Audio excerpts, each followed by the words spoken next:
Jangan di-skip dulu, siapa tahu video ini yang bisa kasih kalian solusi. 7 kebiasaan yang bisa bikin kamu dikejar uang. Pernah nggak kamu ngerasa sudah kerja keras setiap hari, tapi uang kayak susah banget nempel? Sementara ada orang yang kelihatannya santai, tapi peluang datang terus. Mungkin yang beda bukan keberuntungan, tapi kebiasaan kecil yang dilakukan setiap hari.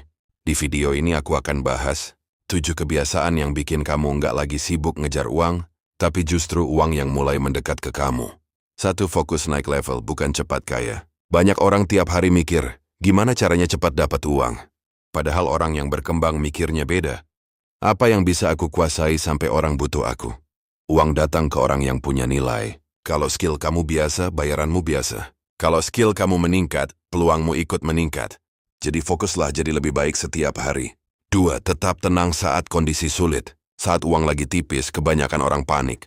Ambil keputusan asal. Terima semua tawaran tanpa pertimbangan. Padahal saat kamu tenang, kamu bisa berpikir jernih. Keputusan yang jernih itu yang menyelamatkan masa depanmu. Stabilitas itu mahal. Dan orang yang stabil lebih dipercaya. 3. Konsisten walaupun sepi. Konten belum banyak yang nonton. Jualan belum ramai. Usaha belum berkembang. Banyak orang berhenti di fase ini. Padahal hasil besar butuh waktu.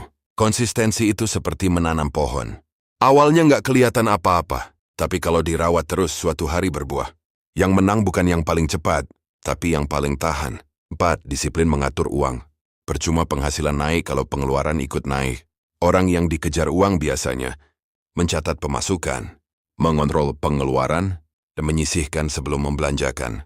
Bukan soal besar kecilnya penghasilan, tapi seberapa bijak kamu mengelolanya. Uang suka tempat yang tertata. 5. Pilih lingkungan yang bertumbuh. Lingkungan membentuk standar hidupmu. Kalau kamu dikelilingi orang yang suka mengeluh, kamu ikut lelah. Tapi kalau kamu dikelilingi orang yang suka belajar dan berkembang, kamu ikut naik level. Energi itu menular. Jadi pilih lingkungan yang mendorongmu jadi lebih baik. Berani ambil kesempatan. Kadang peluang datang dalam bentuk kecil dan tidak sempurna. Tapi kita sering ragu karena takut gagal atau takut malu. Orang yang berkembang bukan yang paling siap, tapi yang paling berani mencoba. Kesempatan jarang datang 2 kali dengan cara yang sama. 7. Punya tujuan yang jelas. Kalau kamu kerja tanpa tujuan, kamu gampang lelah. Tapi kalau kamu tahu kamu berjuang untuk apa, semangatmu beda. Tujuan membuatmu lebih fokus, lebih disiplin, lebih tahan banting. Dan saat kamu punya arah yang jelas, keputusanmu lebih tepat. Uang bukan dikejar dengan stres dan kepanikan, tapi dengan membangun kebiasaan yang tepat. Mulai dari 1 dulu. Nggak perlu langsung 7, karena perubahan besar selalu dimulai dari langkah kecil yang konsisten.